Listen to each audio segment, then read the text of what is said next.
Cricket சூதாட்டத்தை பற்றி நல்லா தெள்ள தெளிவாக அழகாக சொல்லியிருக்காரு. நல்ல அருமையான மூவி. இது பெரிய சக்ஸஸ் ஆகுன்றது இருக்குது. நிக்கில் சாருக்கும் சக்ஸஸ் சொல்லி தேங்க்ஸ் சொல்லிக்கிறேன்.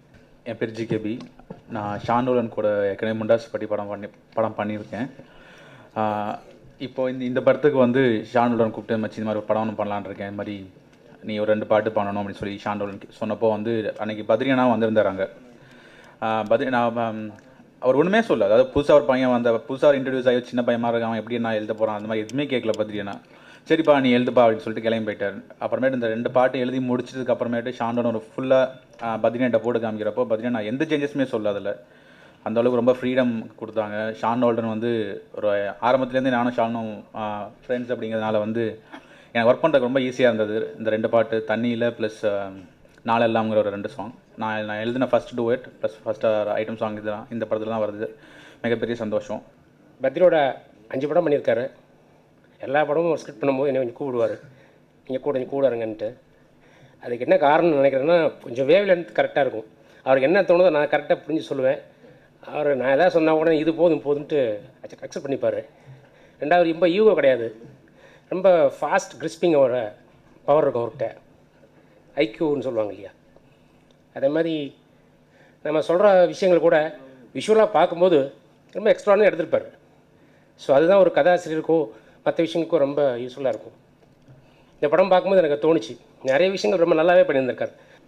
ஆடாம ஜெயிச்சோமோட என்னோட 7th மூவி, பத்ரி சாரோட ஃபஸ்ட் படம். எனக்கு அவருக்கும் இதுக்கு மேலே பழக்கம் இல்லை. செந்தில் மூலியமாக தான் இந்த ப்ராஜெக்ட் வந்துச்சு எனக்கு. ஸோ இது வரைக்கும் நான் காமெடி மூவி எதுவுமே பண்ணதில்லை. ஃபுல் ஃப்ளெஜ்டு காமெடி மூவி இது ஃபஸ்ட் டைம் எனக்கு. எனக்கு ரொம்ப நாள் ஆசை ஒரு ஃபுல் ஃப்ளெஜ்டு காமெடி மூவி பண்ணணுன்ட்டு. ஸோ கதையை கேட்டோன்னே எனக்கு ரொம்ப பிடிச்சிருந்தது. இன்றைக்கி இருக்கிற ட்ரெண்டில் தமிழில் அதிகம் சொல்லாத ஒரு களமாக இருந்துச்சு. கிரிக்கெட்டை பேஸ் பண்ணி அதோட ஸ்கேண்டலில் பேஸ் பண்ணதுனால. ஸோ எனக்கு அது ரொம்ப பிடிச்சிருந்தது. ஆடாமல் ஜெயிச்சோமடா இந்த படம் மூலிமா என்னை இன்ட்ரடியூஸ் பண்ணியிருக்காரு பத்ரி அண்ணன். சின்ன திரையிலையும் அவர் தான் என்னை இன்ட்ரடியூஸ் பண்ணார். ஸோ ரொம்ப தேங்க்ஸ் பத்ரி அண்ணனுக்கு. தம்பி நிக்கில் வணக்கம். பத்ரிக்கு நன்றி சொல்கிறேன். ஏன்னா இந்த படத்தில் வந்து எனக்கு டபுள் ரோல்னோடனே டபுள் ஆக்ஷன் நினச்சிக்காதீங்க. ஒரு ரோல் வந்து நடிகனா, இன்னொரு ரோல் கோ டைரக்டராக. ஸோ நான் டைரக்ஷன் டிபார்ட்மெண்ட்லேருந்து விலகி ரொம்ப வருஷமாக இருந்தது. டெக்னாலஜிக்கல் அட்வான்ஸ்மெண்ட்ஸ் என்ன இருக்குங்கிறதே தெரியாமல் இருந்தது. இந்த படத்தில் எனக்கு ஒர்க் பண்ணுறதுக்கு வாய்ப்பு கொடுத்து என்னெல்லாம் டெவலப்மெண்ட்ஸ் ஆகிருக்குன்னு நான் தெரிஞ்சுக்கிறதுக்கு ஒரு சான்ஸ் கிடச்சிது. அதுக்காக தேங்க்யூ பத்ரி. ஆடாம ஜெயிச்சோமடா இந்த பத்ரி வந்து என்னுடைய நீண்ட நாள் நண்பன். என்ன ஆனால் தான் ஃபஸ்ட்டு அவர் படத்தில் நான் நடிக்கிறேன். கதை ஒரு மாதிரி ஸ்பீடாக யாருமே சொல்ல முடியாது. நம்ம கேட்ட மாதிரி இருக்கும், ஆனாலும் புரியாது. வெளியில் போனால் மறந்துடும் என்னமோ சொன்னாரன்னு. அந்த ஸ்பீடில் ஒரு கதை சொல்லுவேன் அப்படியே. அது மாதிரி தான் கூப்பிட்டு டேய் இங்கடா என்னடா ஒரு கேரக்டர் பண்ணுறா அப்படின்னு கடன்னு சொன்னேன். சரி அப்புறம் ஸ்டில் ஷூட்டு முடிஞ்சது. அதுக்கப்புறம் கொஞ்ச நாள் கழிச்சு ஷூட்டிங் போன அப்புறம் தான் இது தான் நம்ம பண்ண போகிறோமா அப்படின்னு நாங்கள் ஸ்பாட்டுக்கு போனப்போ தான் தெரிஞ்சது. என்ன ஒன்றுன்னா பத்ரியை வந்து ஒரு ஃப்ரெண்ட்லியாக பார்த்துருக்கேன். எப்பவுமே கூட இருக்கிறவங்களோட மரியாதை நமக்கு தெரியவே தெரியாது. அவன் கூட எவ்வளோ பெரிய ஆளாக இருந்ததே நீ தானே அப்படிம்போம். வெளியில் இருக்கிறவங்க சின்னது பண்ணாலும் பெருசாக தெரியும். அதே மாதிரி தான் இருந்துச்சு எனக்கு பத்ரி கூட நினைக்கிறேன். இதில் பார்த்தீங்கன்னா காமெடி ஆக்ஷன்ஸ் நிறைய இருக்குது இந்த படத்தில். ஒரு சீரியஸான ஆக்ஷன்ஸ் போக காமெடி சேசிங் இருக்குது. இந்த படத்தினுடைய இன்ட்ரோலே பார்த்தீங்கன்னா ஒரு பெரிய சாங் ஒன்று இருக்குது. அந்த சாங் ஃபுல்லாக எல்லா ஆர்டிஸ்ட்டும் காம்பினேஷன்லாம் அந்த ஒரு சாங் இருக்குது. அந்த சாங்கில் ஃபுல் அண்ட் ஃபுல் சேசிங் இருக்குது. ஸோ சாங்னால் எல்லோரும் டான்ஸ் தான் ஆடுவாங்க, ஆனால் இந்த சாங் பார்த்தீங்கன்னா ஃபுல் அண்ட் ஃபுல் ஆக்ஷன் தான். ஸோ அந்த ஆக்ஷனில் தான் வந்து இன்ட்ரோவிலே வருது. ஸோ அது வந்து எனக்கு ரொம்ப ஹெல்ப் பண்ணியிருக்கார் பத்ரி சார் இதில். ஸோ அவருடைய நாலேஜ் எனக்கு ரொம்ப இம்பார்ட்டண்ட்டாக இருந்தது. அதனால தான் இந்த படத்தில் எனக்கு ஒரு சக்ஸஸான ஒரு சேசிங் வந்து என்னால் எடுக்க முடிஞ்சுது. இந்த படத்தில் வந்து நான் முதல்ல முக்கியமாக மென்ஷன் பண்ண நினைக்கிறது பத்ரி சார் தான். ஏன்னா என்னோட நண்பர்கள் பற்றி தெரியும்னு நினைக்கிறேன். சந்தோஷ், நாராயணன், பிரதீப். ரொம்ப ஒரு கான்ட்ரவர்ஷியலான ஒரு ஒர்க்கிங் ஸ்டைல் எங்களோடது. நிறைய கேள்விப்படுறேன். ஸோ எனக்கு என்னென்னா ரொம்ப ஒரு சிஸ்டமேட்டிக்கான ஒரு ப்ராப்பரான அப்ரோச்சில் ஒர்க் பண்ணி ரொம்ப எக்ஸ்பீரியன்ஸாக இருக்கிறவங்களோட காம்பர்டபுளாக இருக்க முடியுமா அப்படின்னு ஒரு டவுட் இருந்தது. பட் நான் ஒர்க் பண்ணதுலேயே ரொம்ப நான் என்ஜாய் பண்ணி ஒர்க் பண்ணது இவர் கூட தான் நினைக்கிறேன். ஏன்னா அது ஒரு நிஜமாகவே பெரிய பிளெஸிங்காக நினைக்கிறேன்.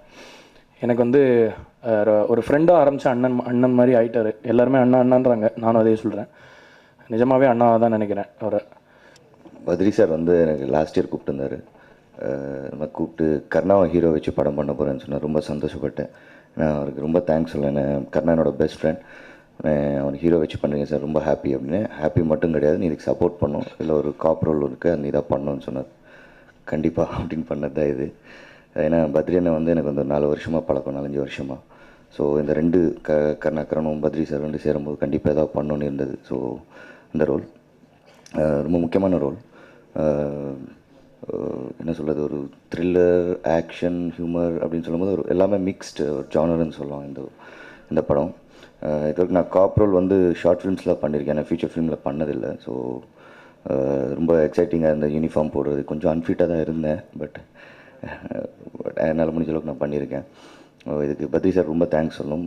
அப்பார்ட் ஃப்ரம் பத்ரி சார், என்னோடய ப்ரொடியூசர்ஸ் மதுசூதன் சார் ஆகட்டும், சுதீர் சார் ஆகட்டும். ஸோ ஆன் த டைம் எல்லாமே ஜிகர்தண்டா ஷூட்டில் இருந்ததுனால என்னால் வந்து கரெக்டான டைமுக்கு வர முடியல. பட் அந்த சுச்சுவேஷனை அவங்க புரிஞ்சுக்கிட்டு ஓகே அப்படின்னு சொல்லிட்டு என் கன்வீனியன்ட்க்கு ஏற்ற மாதிரி அந்த ஷூட் பண்ணது. ஸோ எல்லா விஷயமும் வந்து ரொம்ப தேங்க்ஸ். ஆடாமல் ஜெயிச்சோம்டா. ஆக்சுவலி இந்த ஸ்பார்க் வந்தது வந்து தில்லுமுள்ளு படத்தினுடைய பப்ளிசிட்டி பண்ணிகிட்டு இருக்கும்பொழுது ஒரே ஒரு நாள் ஒரு விளம்பரம். அந்த டைமில் தான் கரெக்டாக அன்றைக்கி முதல் நாள் தான் ஸ்ரீசாந்த் வந்து பாம்பேயில் அரெஸ்ட் பண்ணாங்க. ஸோ ஒரு விளம்பரம் நான் மறுநாள் போட்டேன். அரெஸ்ட் பண்ணி போகும்போது ஸ்ரீசாந்த் அழுதுட்டுருப்பார் ஒரு யூனிஃபார்மில். அப்போ பக்கத்துலேயே தெலுங்குல சிவா சார் கிரிக்கெட்டில் ஆடுற மாதிரி ஒரு மேட்ச் இருக்கும், சிரிச்சுக்கிட்டு இருப்பார். இந்த ரெண்டு ஃபோட்டோவையும் பக்கத்தில் போட்டு தினத்தந்தியில் ஒரு விளம்பரம் போட்டேன். இந்த தில்லுமுள்ளு அழ வைக்கும், எங்கள் தில்லுமுள்ளு சிரிக்க வைக்கும்னு. அதுக்கு ரொம்ப நல்ல ரெஸ்பான்ஸ் இருந்தது. ஸோ அந்த ஆடு வந்த அன்றைக்கி நிறைய ஃபோன் கால்ஸ் வந்தது. அந்த ஃபோன் கால்ஸ் வந்ததை பார்த்து அப்போ இது ஒரு ஆடுக்கே இவ்வளோ ரெஸ்பான்ஸ் இருக்குன்னா இதை படமாக எடுத்தால் எப்படி இருக்கும் அப்படிங்கிற ஒரு விஷயம் தாட் எனக்கு அங்கே தான் முதல்ல ஸ்பார்க் ஆச்சு. அந்த ஸ்பார்க் வந்தோடனே நான் செந்தில் குமரன் ரைட்டர் அவர்கிட்ட இதை டிஸ்கஸ் பண்ணும்போது இதை நல்லா பண்ணலாம், வேறு ஒரு ஜானரில் வேறு ட்ரெண்டி படமாக பண்ணலாம் அப்படிங்கிற மாதிரி 2 பேரும் உட்காந்து பேசி இந்த திரைக்கதையை உருவாக்கணும். ஆக்சுவலி இன்றைக்கி இங்கே எல்லோரும் சொன்னாங்க, மிப்புலாம் சொன்னால் பத்ரி சார் வாய்ப்பு கொடுத்தாருன்னு. அந்த வாய்ப்பெலாம் யாரும் கொடுக்கறது இல்லைங்க. கடவுள் ஒருத்தர் தான் வாய்ப்பு கொடுக்க முடியும். மனிதன் வந்து நோ, எல்லாமே அமையணும், ஒருத்தருக்கு வந்து அமையணும். அதை வெற்றிங்கிறது தான், அமையிறது தான் வெற்றி. ஏன்னா